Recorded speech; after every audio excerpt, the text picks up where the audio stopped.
Os habitantes dessa detestável cidade, vendo-os tão belos e tão apresentáveis, pediram a Ló, em cuja casa eles haviam entrado, que os entregasse, para que se servissem deles.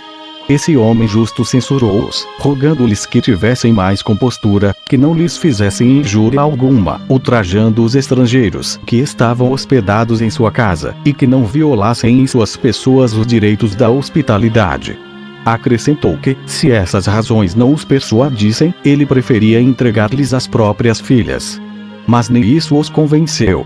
Deus contemplava com olhares de cólera a ousadia daqueles celerados, e feriu-os com tal cegueira que não puderam achar a saída da casa de Ló. Resolveu então exterminar aquele povo abominável. Ordenou a Ló que se retirasse com toda a sua família e avisasse aqueles aos quais as suas duas filhas, que ainda eram virgens, haviam sido prometidas em casamento, que também partissem. Mas eles zombaram do aviso, dizendo que era uma das habituais imaginações de Ló. Deus então lançou do céu os raios de sua cólera e de sua vingança contra essa cidade criminosa. Ela foi imediatamente reduzida a cinzas, com todos os seus habitantes. O mesmo fogo destruiu toda a região vizinha, como já disse na minha história da Guerra dos Judeus. 35. A mulher de Ló, que fugia com ele, contrariando a proibição divina, voltou-se para trás, a fim de ver a cidade e o terrível incêndio. Foi transformada numa estátua de sal, e assim castigada pela sua curiosidade. Falei em outro lugar dessa estátua, que ainda hoje pode ser vista. Assim, Ló retirou-se com as duas filhas a um recanto do país, o único poupado, que até hoje tem o nome de Zoar, isto é, pequeno. Eles viveram algum tempo com muita dificuldade, tanto porque estavam sozinhos quanto por trazerem consigo de casa muito pouco alimento. As duas filhas, julgando que toda a raça dos homens havia perecido, acharam que lhes era permitido, para conservá-la, enganar o pai. Dessa maneira, a mais velha teve dele um filho, a que chamou Moabe, que significa de meu pai, e a mais jovem deu à luz Ben-Ammi, isto é, filho de minha raça. Do primeiro vieram os Moabitas, que ainda hoje são um povo poderoso. Os Amonitas são descendentes do segundo, e alguns deles habitam a Síria de Seirem. Eis de que maneira Ló se salvou do incêndio de Sodoma. 36. Gênesis 20. Quanto a Abraão, ele retirou-se a Gerar, na Palestina. O medo que tinha do rei Abimeleque levou-o a fingir uma segunda vez que Sara era sua irmã. E esse príncipe não deixou de se enamorar dela. Mas Deus lhe impediu o perverso desígnio, enviando-lhe uma grave enfermidade, e quando estava abandonado pelos médicos avisou-o em sonhos de que não fizesse ultraje algum a Sara, porque era a esposa daquele estrangeiro, e não sua irmã.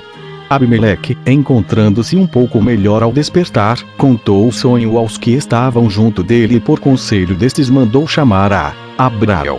Disse-lhe que nada temesse por sua mulher, pois Deus se havia tornado protetor dela, e que tomava Abraão como testemunha, tanto quanto ela, de que a devolvia por às suas mãos. Disse-lhe também que, se tivesse sabido que era a sua esposa, não lhe a teria tirado, mas julgará ser ela somente sua irmã, e que não lhe faria injustiça alguma. Suplicou-lhe então que não guardasse ressentimento contra ele, mas, ao contrário, rogasse a Deus que lhe fosse favorável.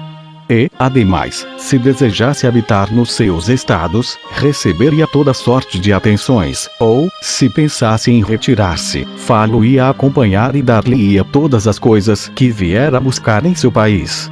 Abraão respondeu-lhe que nada dissera contra a verdade ao chamá-la de irmã, pois ela era filha de um irmão seu, e que havia assim procedido apenas por medo do perigo ao qual se julgava exposto.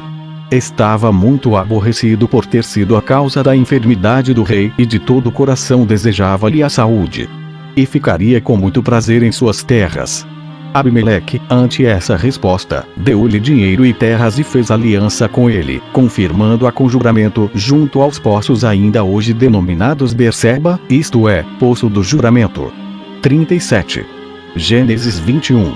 Algum tempo depois, Abraão teve de sua mulher, Sara, segundo a promessa que Deus lhe havia feito, um filho ao qual chamou Isaque, isto é, riso, porque Sara havia sorrido quando, sendo já bastante idosa, o anjo lhe anunciou que teria um filho. Ele foi circuncidado ao 8º dia, segundo o costume que ainda hoje se observa entre os judeus. E, enquanto eles fazem a circuncisão ao 8º dia do nascimento da criança, os árabes a realizam à idade de 13 anos, porque Ismael, do qual são originários e de quem irei falar em seguida, foi circuncidado com essa idade. Capítulo 12. Sara obriga Abraão a afastar Agar e Ismael de seu próprio filho. Um anjo consola Agar. Posteridade de Ismael. 38. Gênesis 22. Sara, de início, amou Ismael como se fosse seu próprio filho, porque considerava sucessor de Abraão. Quando se viu mãe de Isaque, todavia, julgou que não era mais conveniente criá-los juntos, porque Ismael, sendo muito mais velho, poderia muito facilmente, após a morte de Abraão, tornar-se senhor. Assim, ela persuadiu Abraão a afastá-lo, juntamente com sua mãe.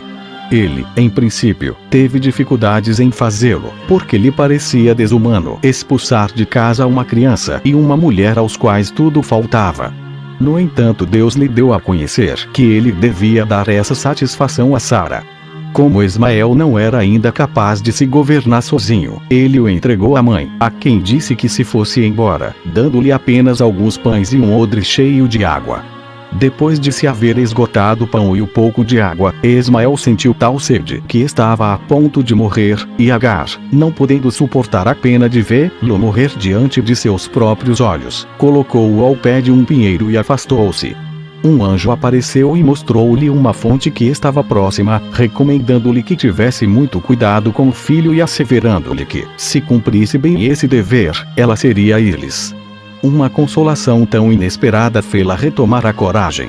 Continuou a andar e encontrou alguns pastores, que a ajudaram em tão grave necessidade. Quando Ismael chegou à idade de se casar, Agar deu-lhe por esposa uma mulher egípcia, porque ela também havia nascido no Egito.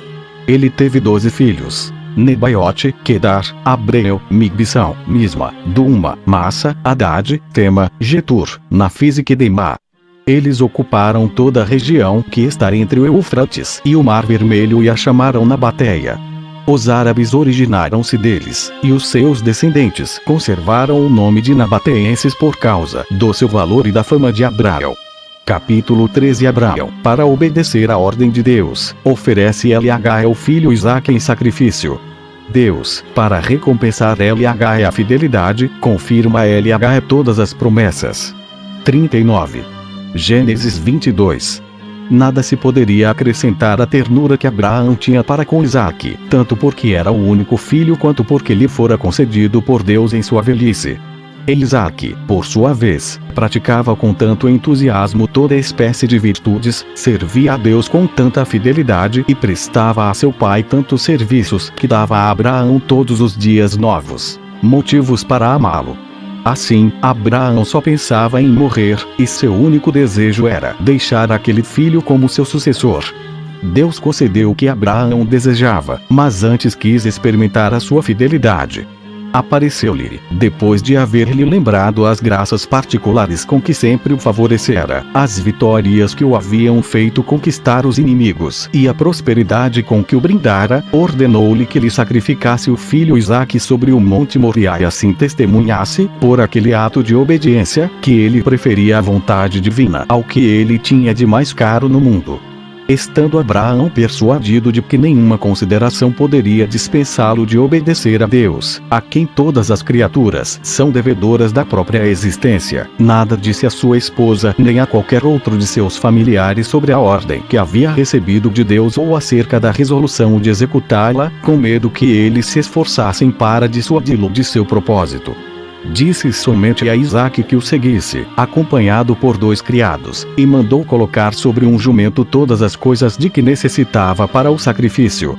Após haver caminhado durante 2 dias, avistaram o monte que Deus lhe havia indicado.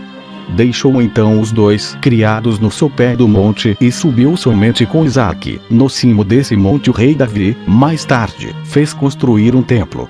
Levou para lá tudo o que precisavam, exceto a vítima, para o sacrifício. Isaque tinha então 25 anos. Ele preparou o altar, mas, não vendo vítima alguma, perguntou ao pai quem ele queria sacrificar.